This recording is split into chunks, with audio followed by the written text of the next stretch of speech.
शालीनता, अखंडता और धर्मनिरपेक्षता की पैरोकारी करने वाले कॉरपोरेट टाइटन के रूप में दुनिया भर में मशहूर रतन नवल टाटा नहीं रहे। अद्भुत ऊर्जा से सराबोर रतन टाटा का 86 साल की उम्र में मुंबई में निधन हो गया।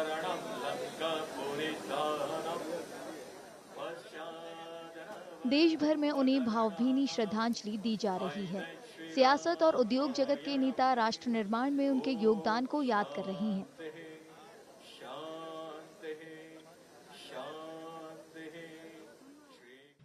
सबसे पहले तो मैं रतन टाटा जी को बहुत मनपूर्वक श्रद्धांजलि देता हूं।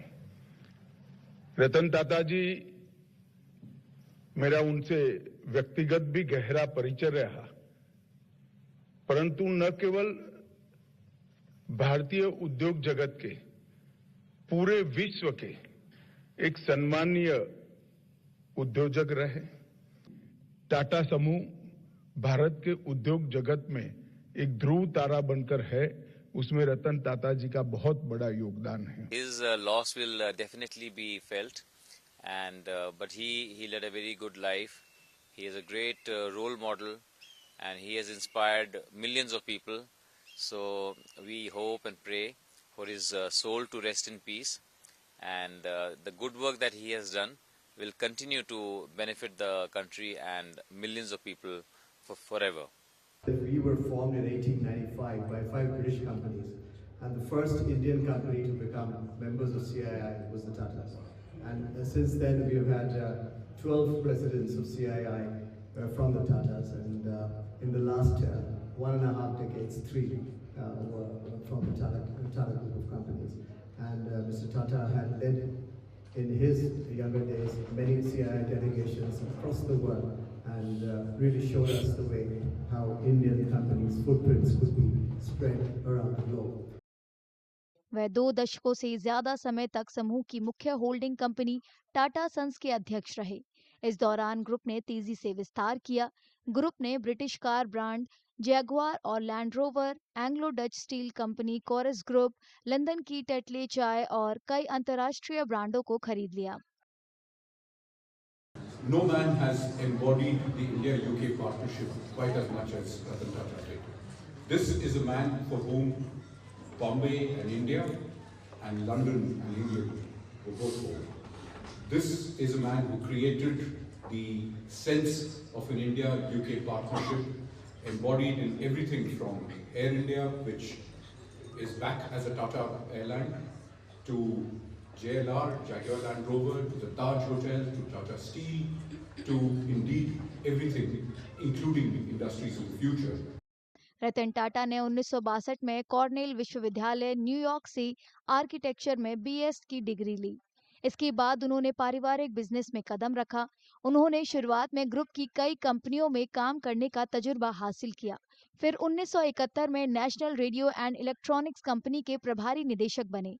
एक दशक बाद वे टाटा इंडस्ट्रीज के चेयरमैन बने और फिर 1991 में चाचा जेआरडी टाटा से टाटा समूह के चेयरमैन की विरासत संभाली। जेआरडी टाटा 5 दशक से भी ज्यादा समय तक इस पद पर थे।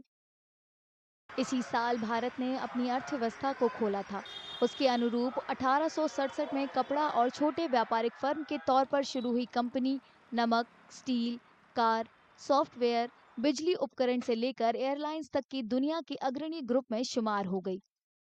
A very modest person, very down to earth, very simple in his living, never flashy, would drive his own car until very recently, as long as he could, with a deep passion for aviation. Somebody who lived a life with purpose, somebody who lived a life with passion, somebody who lived a life of profound generosity. His philanthropy is legendary. Very simple also, very good sense of humor. When answering any question in a program, he would always have a tinge of humor in his answer and would earn the love and affection of everybody in the audience. देश की औद्योगिक क्रांति में उस समय एक विपरीत परिस्थिति में देश को आगे बढ़ाने का काम रतन टाटा जी ने किया है, देश के विकास में उनका बहुत बड़ा योगदान है। ऐसे एक अनमोल रतन आज हमारे देश से, अपने हिंदुस्तान से आज हमारे में नहीं है। उसका पूरे देशवासियों को दुख हुआ है। उन्होंने केवल सफल उद्योग नहीं खड़े किए, एक विश्वासार्हता खड़ी की, एक ऐसा ब्रांड खड़ा किया जिसने हमारे देश को एक ग्लोबल इमेज दी। दिसंबर 2012 में उन्होंने टाटा सन्स की अगुवाई साइरस मिस्त्री को सौंप दी। मिस्त्री उस समय तक दूसरे नंबर पर थे, लेकिन ग्रुप के शेयर होल्डर्स टाटा परिवार के पहले गैर सदस्य के कामकाज से सहमत नहीं थे, लिहाजा उन्हें अक्टूबर 2016 में पद छोड़ना पड़ा। मिस्त्री के जाने के बाद रतन टाटा कुछ समय तक अंतरिम अध्यक्ष बने रहे। जनवरी 2017 में उन्होंने नटराजन चंद्रशेखरन को कामकाज सौंपा और रिटायर हो गए। तब से वे टाटा सन्स के एमिरेट्स चेयरमैन बने रहे। इस दौरान उन्होंने युवा उद्यमियों की मदद के लिए तकनीक आधारित नए स्टार्टअप्स में इन्वेस्ट किया। निजी प्रभाव और अपनी इन्वेस्टमेंट कंपनी आर&टी कैपिटल एडवाइजर्स के जरिए टाटा ने ओला इलेक्ट्रिक, पेटीएम, स्नैपडील, लेंसकार्ट और जिवामे समेत 30 से ज्यादा स्टार्टअप में इन्वेस्ट किया। भारत के सबसे कामयाब बिजनेस टाइकून में से एक होने के साथ साथ वे परोपकार से जुड़ी गतिविधियों के लिए भी मशहूर थे। टाटा को कुत्तों से बेहद लगाव था। कुछ समय पहले मानसून की एक शाम उन्होंने आदेश दिया कि मुंबई में ग्रुप के दफ्तरों के सामने कोई भी आवारा जानवर दिखे तो उसे सहारा दिया जाए। ऐसे कई जानवरों से उनकी दोस्ती हो गई थी। अब उनका पालनहार नहीं रहा।